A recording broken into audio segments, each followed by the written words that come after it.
Doris Day died today at her home in California. She was 97. When Doris Day died in 2019, Hollywood expected a massive farewell. Instead, there was nothing. No funeral, no public service, no headstone, no place for fans to leave flowers.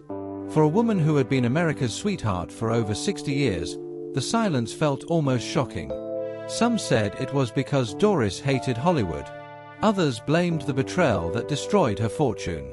But those closest to her hinted at something far darker, something tied to her son Terry, the Manson murders, and a pain she carried to the grave. Doris Mary Kappelhoff was born April 3, 1922, in Cincinnati, Ohio, into a family already marked by loss. Her parents had buried a child before she was even born, and grief quietly lingered in the home. Then came another blow. When Doris was only 10, her father's affair shattered the family, leading to divorce at a time when divorce meant public shame. Doris stayed with her mother, who worked to support the children, while her father faded into absence. Long before fame, Doris learned what betrayal felt like. Still, she found escape through dance. Ballet and tap became her world, and by her early teens she was winning contests and performing around Cincinnati. In 1937, at just 14, she won a major dance competition that sent her to Hollywood for training. Her dream was finally within reach. She even planned to move to Los Angeles and start a professional career. Then disaster struck. On October 13, 1937, Doris was in a car that was hit by a freight train. Her right leg was shattered in a horrific compound fracture. Doctors saved her leg, but her dancing future was over. She spent more than a year recovering in bed, trapped with pain and disappointment. But during those lonely months, she listened to big band music on the radio and began singing along. Slowly, she discovered she had a voice strong enough to replace the dream she lost. By 1939, she was performing professionally, but her last name, Kappelhoff, wasn't marketable. A bandleader suggested Day, and she became Doris Day. Soon she was touring with Les Brown, and during World War II she recorded Sentimental Journey, a song that became a national anthem of hope. America fell in love with her voice because it sounded like comfort. But while her career rose, her private life turned into a nightmare. At only 19, she married trombonist Ol Jordan, and almost immediately the marriage became violent. He beat her, threatened her, humiliated her, and even attacked her while she was pregnant.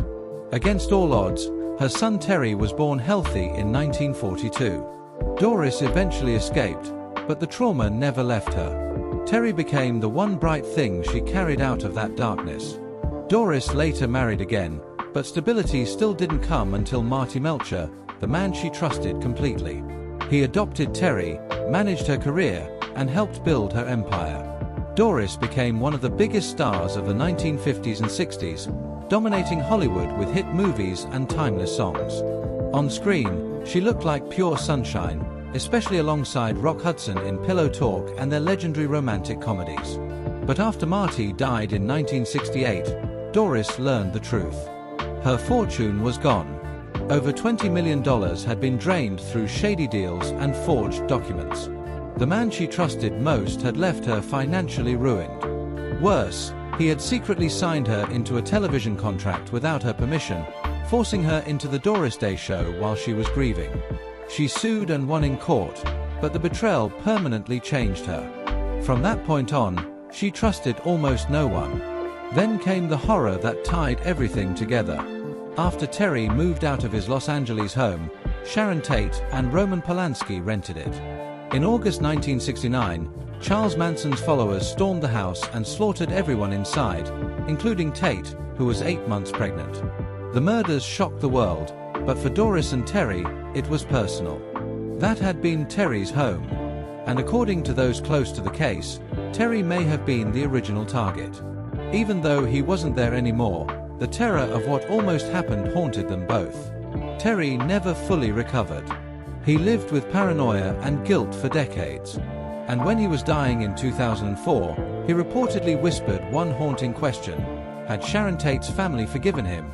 That single line revealed how deeply the tragedy scarred him. And Doris, as his mother, carried that pain too.